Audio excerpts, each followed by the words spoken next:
Thank you, Gov, and thank you for your beautiful words. And I know that it's been a difficult week for you and everyone here at the state, and I want you to know that I share my concerns for your residents of New Jersey impacted by the flooding, and my prayers certainly go out to the family of those who lost loved ones.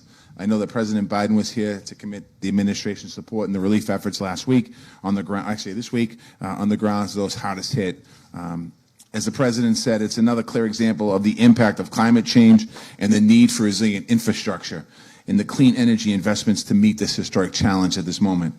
Governor, you have been a vocal leader on the need for investing in infrastructure and clean energy and also in working families. And I want to thank you. This project shows that you certainly back your word up with action, so I appreciate that. I also want to thank you, Congressman. The Congressman has been a very dear friend to me.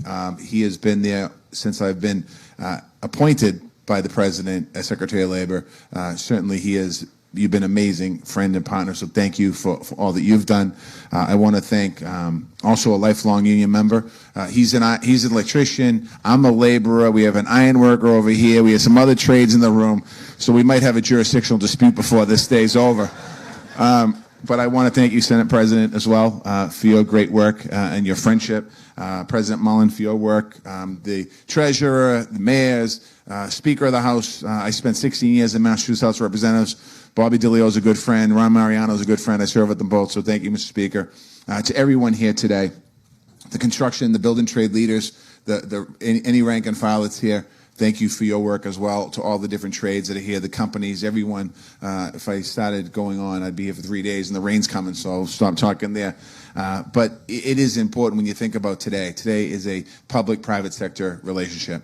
And that's how we're going to move our country forward. That's how we're going to move clean energy forward. That's how we're going to continue to move everything forward here in the public-private partnerships, including labor in that conversation and at the table. So thank you all. It's exciting to be here. The future of our country certainly depends on our ability to work together to advance the common good. And that's what we see in this transformative project. And this is a transformative project. The governor talked about impacts of Windport will have in New Jersey. I want to focus a moment just on the national impacts that this project is going to have. In March, President Biden set target goals for 30,000 megawatts of offshore wind energy by the end of 2030. He launched a whole-of-government approach to moving us forward. On our climate goals, I work very closely with Secretary of Energy Jennifer Granholm, Secretary of Commerce Gina Raimondo, who the governor knows well from being a former governor in Rhode Island, Secretary of Interior Deb Haaland, and our climate advisor Gina McCarthy from Boston, Massachusetts, and the entire, that just worked that in there, I'm sorry, and the entire cabinet. In this administration, in President Biden and Vice President Harris' administration, climate action means good jobs. Yesterday, I was at an event at the White House, and the President was talking to labor leaders, and he said that. He talked about clean energy is about creating good-paying jobs, about creating opportunities for families to be able to raise their family, put a roof over their head, food on the table. This facility is going to help move us boldly towards both of these goals, increasing these goals. It represents the technological innovation, broad-based partnership, and bold investment that we need to meet the climate challenge. And it demonstrates beyond a doubt that clean energy means good jobs in an inclusive workforce. And you can hear also in the PLA, whoever crafted the PLA, thank you for what you did there. Diversity is important. Opening up doors is important. Creating pathways for companies of color and women and veterans is important. Making sure that we have an inclusive workforce to create pathways into the middle class, into the building trades is important as we do that. So thank you for the building trades and the company and everyone that put, Tishman for putting a PLA together like that, because it really is important, because this project labor agreement will make a difference in so many people's lives. You can also see in every aspect of how this project was planned. Commitment to diversity and equity is so important. Thousands of good long-term manufacturing and logistical jobs is important. Innovative community college partnerships to ensure local and equitable access to these jobs is important. In the Department of Labor, we are all committed to empowering all workers morning, noon, and night. These are the kinds of workforce strategies that empower working people and that we can continue to grow our middle class. When President Biden talks about building back better, he talks about it's actually a pathway into the middle class. It's a pathway that we need to be able to do. In the 50s and 60s and 70s in this country, we had a middle class. We had a middle class that was able to be proud of who they were. In 2021, our middle class is small. We don't have enough people in the middle class. The opportunities for access to the middle class isn't there. And that's why the president is focused, laser focused on creating and strengthening and allowing people to get into the middle class. And we need to do that. And that's what we're going to continue to do here. And that's what the administration is going to continue to do to build an inclusive economy. This project is a model for opportunity that we've never had before as a nation.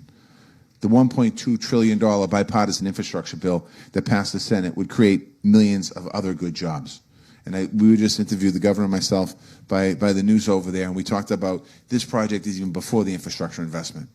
This project is the beginning of an opportunity for us to really show a way forward. New Jersey is showing a way forward by this project right here, showing us how to do it in the country. Other states can follow suit right here, what's happening in New Jersey. The $1.2 trillion infrastructure bill is in investments, includes energy transmission lines and a national network of electric vehicle charging stations. The president's Build Back Better agenda would lift up working families, make historic investments in workforce development. The congressman is working on this right now as we talk. We're working to making sure that we get these investments as best we can in these different places because it will make a difference in our kids' economy. It will establish a clean energy standard training. It will also create millions of new jobs, including offshore wind investments. As I mentioned before, the New Jersey Wind Project, this project shows how these investments can protect our communities and build a safe and healthy future for our children. And today shows exactly how we create good jobs for an inclusive workforce and a strong middle class. Great energy projects go down in history for putting our nation on a better path. Think about the Hoover Dam or the Tennessee Valley Authority. They brought the energy to the entire regions, sharing in the 1930s. They created a new era of progress for our country. The level of change we're talking about here and the opportunity that we have before us as a nation right here on the spot that we're sitting today.